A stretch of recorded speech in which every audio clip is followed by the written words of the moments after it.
Hey guys, what's up? Just wanted to make another video.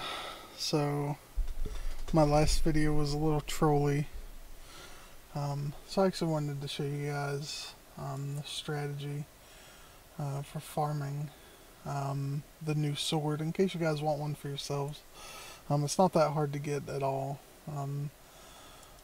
Basically, just make a few characters, get them up to level 7, and then you have to look for.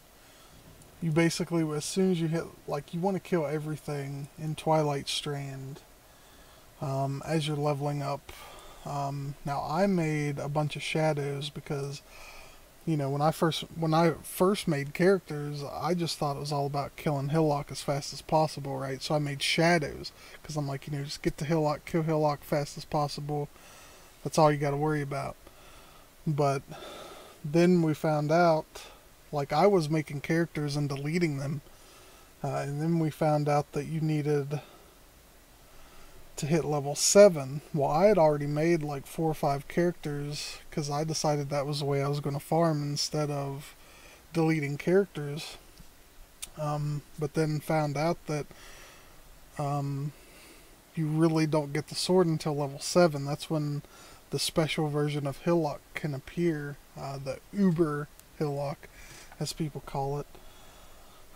So after I got a perfect sword. At the end of this video, I'll leave a link if you want to check out my last video where I ID'd it and it rolled perfect. But so yeah, I've got an Uber Hillock here.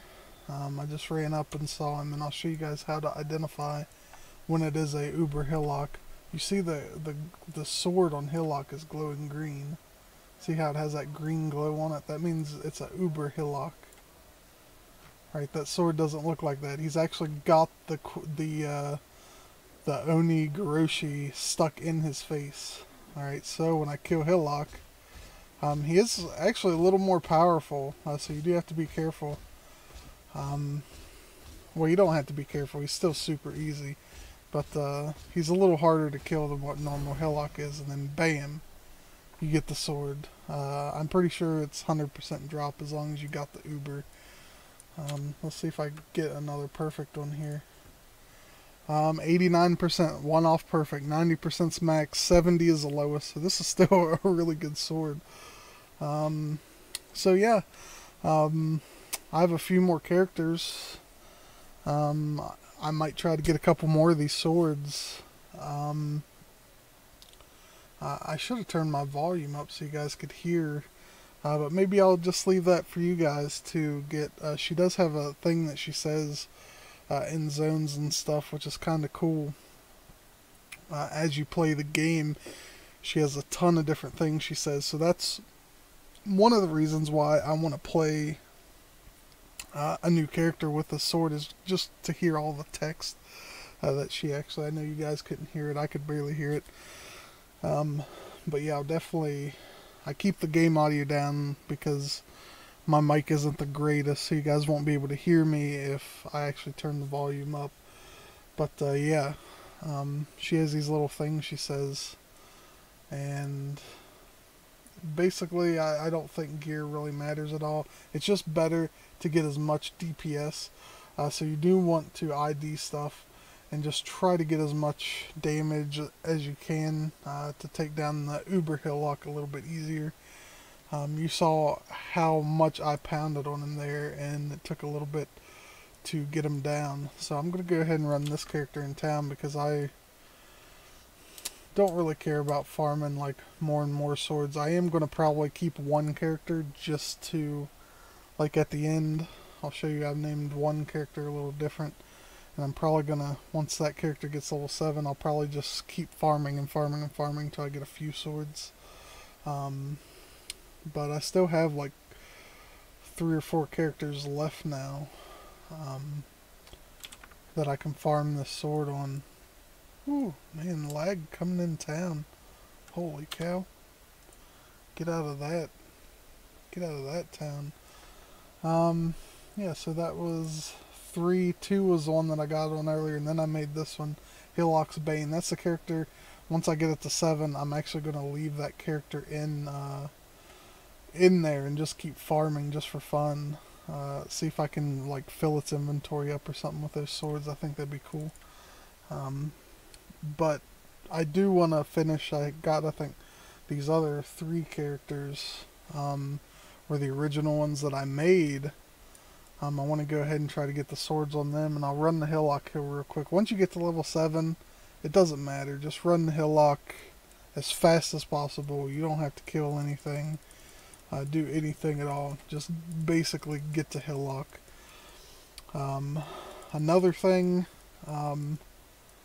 as some people were pointing out, Scion is probably the best for this because you get some move speed, you get onslaught, and it makes for leveling up quicker. So you see in this version, this is not a Uber Hillock.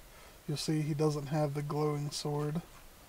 And when I go to kill this Hillock, you'll see that he just like dies instantly. So that was not Uber Hillock. So yeah, that's pretty much it. I just wanted to make an actual video that kind of showed actually how to do this for those of you who may not know or may not be following the forums or anything like that. But yeah, it's a neat little sword. It's by far, like, don't think you're gonna be making money off of this. So many people are farming it. It's probably gonna be like worth nothing in the next 24 hours. It'll probably be worth a few chaos. Maybe, I don't know. It might still be worth something. I'm going to play with it. I'm going to try to make an in-game build, if nothing else, just to farm maps. Maybe not, you know, it probably is not going to be able to, like, kill, like, Shaper and stuff. It might, who knows. We'll see.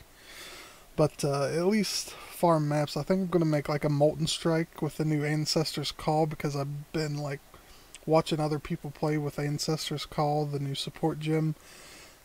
And I thought, oh man, that with Molten Strike would be so awesome.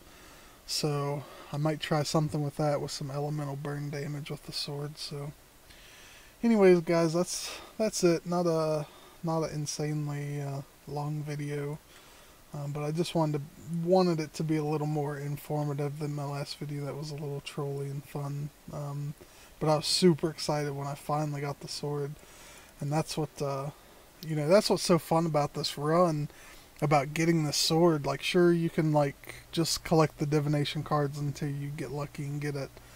But farming it this way is just really fun. Like, I had fun doing it. That's the only reason I did it. I did want to try out the sword and play with it a little bit, to have fun too. But, you know, I didn't do this to, like, make money or anything. Like, I wasn't like, ooh, if I get this sword, I'll be able to sell it for tons of exalts.